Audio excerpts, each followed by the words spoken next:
अचलपूर नगरपालिकेच्या निवडणुकीत अतिशय चुरस बघायला मिळाली। प्रत्येक प्रभागात उमेदवारांनी जबरदस्त मेहनत घेतली। नगराध्यक्षासाठी 7 उमेदवार मैदानात होते। त्यामध्ये प्रामुख्याने लढत ही भाजप आणि काँग्रेसमध्ये दिसून आली। प्रभागामध्ये भाजपाने नगरसेवक पदासाठी उमेदवार वाटपामध्ये केलेली गडबड ही खऱ्या अर्थाने आज मतपेटीमध्ये दिसून येत आहे।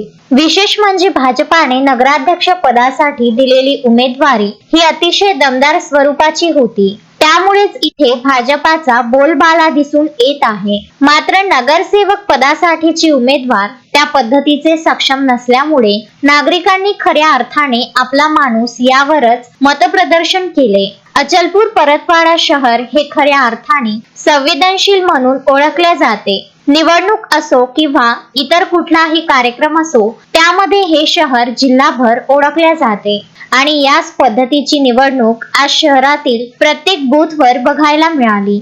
जात आणि धर्मपंथ यावर इथल्या निवडणुकीचा कौल होता। सायंकाळी 7 वाजेपर्यंत मतदारांची रीघ लागली होती। प्रशासनाची गडबड इथं बघायला मिळाली। बहुतांश बूथवर वोटिंग मशीन मध्ये तांत्रिक बिघाड असल्यामुळे अनेक मतदारांना प्रचंड त्रास झाला। याशिवाय शासनाने नेमून दिलेले BLO यांनी प्रामाणिकपणे काम न केल्यामुळे मतदारांना प्रत्येक बूथवर प्रचंड त्रास झाला। एकूणच मतदानाची टक्केवारी वाढली असली तरी निवडणूक कोण जिंकेल हा येथे उत्सुकतेचा विषय आहे।